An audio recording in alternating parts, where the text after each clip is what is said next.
Hello. हां हां, नाही जमणार मला जरा यायला, एक दुसरं काम सुरू आहे. हो हो हो, ठीक आहे, बाय. दादा. अहो ताई ताई ताई, काय मी देवात. काय काय काय काय करताय? दादा, आज तुम्ही श्रीकृष्णासारखेच धावून आलात या चाळीतल्या बायकांच्या मदतीसाठी. त्या सावतेलाच तुम्ही बरोबर धडा शिकवलात. आजपर्यंत त्याला कोणीच अडवू शकलं नाही. सगळी माणसं त्याच्या धाकात होती बघा, आणि त्याचा फायदा घेऊन तो आम्हा बायकांना खूप त्रास द्यायचा. त्यामुळेच आमचं घरातून बाहेर निघणं मुश्किल झालं होतं बघा. आज तुम्ही त्याला चांगली अद्दल शिकवली बघा. तुमचे मानू तेवढे आभार कमी आहेत हो. नाही, बरोबर आहे, मी त्याला अद्दल घडवली आज. अहो पण तुम्ही का त्याची अरेरावी सहन करत होता? पोलिसात कंप्लेंट करायची ना. अहो, पोलीस कंप्लेंट केली तर त्याचा काही फायदा नाही. पोलीस पण त्याच ऐकतात, आणि त्याच्यामुळे मी 2 दिवस झालं कामावर सुद्धा जाऊ शकले नाही. कुठे काम करता तुम्ही? काय काम करता? आम्ही मसाल्याचं काम करतो. अहो दादा, हिचा नवरा किर्लोस्कर इंडस्ट्रीमध्ये कामाला होता. तोपर्यंत ही खूप सुखात होती. हिला काही कमी नव्हतं, पण कोरोनात हिचा नवरा पण गेला. तेव्हापासून ना हिचे हाल सुरू झाले बघा. पण किर्लोस्कर ग्रुप ऑफ इंडस्ट्रीजने तुम्हाला मोबदला दिला असेल ना? किर्लोस्कर खूप चांगले आहेत माहितीये. त्यांनी कंपनीतल्या सगळ्यांच्या आरोग्याची खूप चांगली काळजी घेतली. जे कंपनीतली लोक दगावली होती त्यांच्या उदरनिर्वाहाचा त्यांनी हमी पण घेतली होती. पण हा सावत्या तिथं युनियन लीडर होता. त्यांनी कंपनीच्या मालकाकडून पैसे घेतले आणि आम्हाला 5-5 हजार रुपये दिले आणि आमच्या तोंडाला पाणी पुसलं त्याने. सगळा पैसा त्यानेच गडप केला बघा. बघा, तुमचं जे काही नुकसान झालंय त्याची मी भरपाई तर करू शकत नाही. हा, पण मी तुम्हाला एक गृहउद्योग टाकून देऊ शकतो. तुम्हाला चालेल का? हो दादा, आम्ही मसाल्यांची कामं चांगली करतो. जर मसाल्याचं काही काम असेल तर सांगा आम्हाला. अरे बस काय. हे बघा, मी तुम्हाला प्रॉमिस करतो 2 दिवसात तुमचा गृहउद्योग सुरू आहे. दादा, तुम्ही आदित्यचेच पाहुणे नाहीत, तुम्ही आमचे पण पाहुणे आहेत. आम्ही तुम्हाला छोटीशी भेटवस्तू आणली. अहो, काय गरज होती याची? घ्या हो. होतंय द्या. Thank you so much. येतो आम्ही. हो, थँक्स.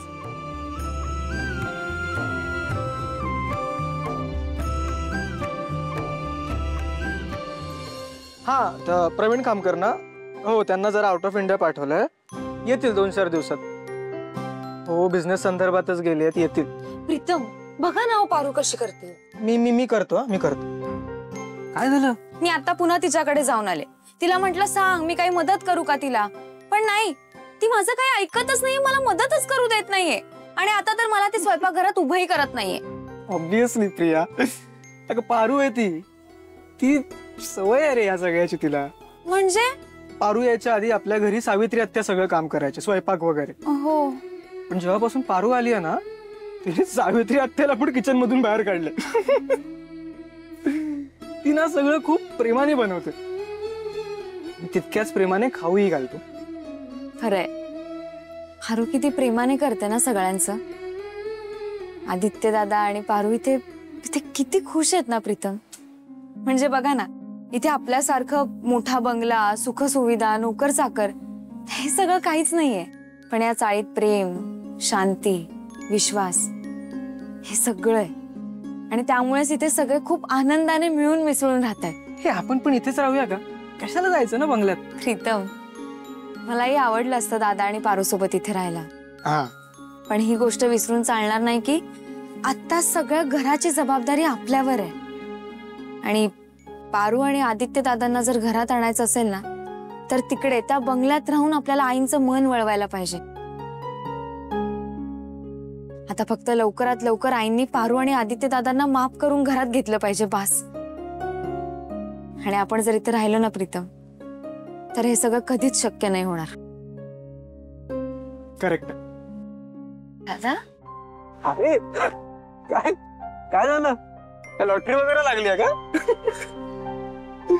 नाही, काय नाही, ते युनिफॉर्म. एनिवे, 1 मिनिट, तू बाबांना भेटून आलायस ना? काय? तुला कसं कळलं?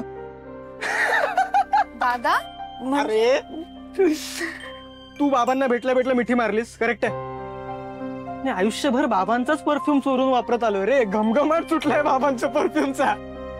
प्रीतम कसं वाटलं? कामावरून येताना बाबा भेटले. ऍक्च्युली तुमच्या दोघांचा पायगुण आहे. तुम्हा दोघांमुळे माझी दिवाळी खरंच खूप छान जाते.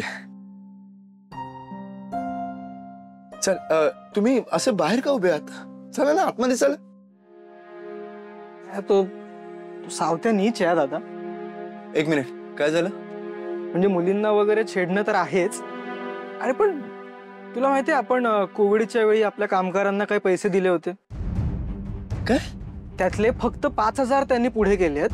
बाकी सगळे स्वतः घेतलेत. अरे काय? तरी मला वाटतच होतं तो असा दम देऊन सुधारणाऱ्यातला नाहीये.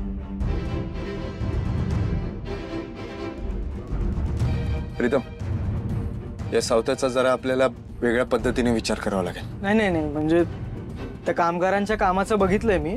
त्यांना एक गृह उद्योग टाकून द्यायचं ठरवलंय. ओके, त्या सावत्याचं काय करायचं ते बघू आपण.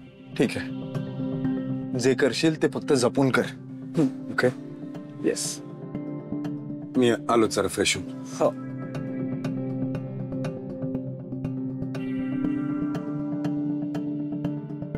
किती खुश आहेत ना दादा.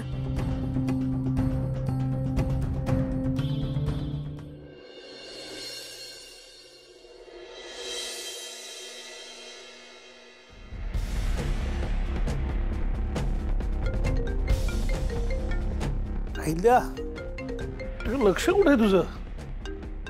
फोन वाजतोय कधीच.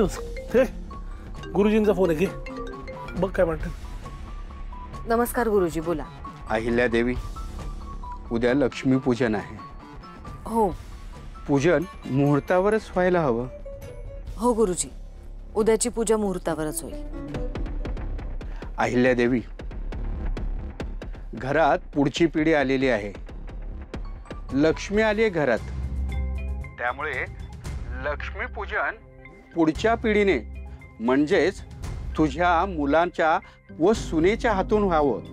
आता जी सून उत्तरदायित्व स्वीकारणार आहे तिच्याच हातून पूजन करायला हवं. तिच्या पावलांनी लक्ष्मी येईल. लक्षात असू देत. ठेवतो मी. बरं गुरुजी.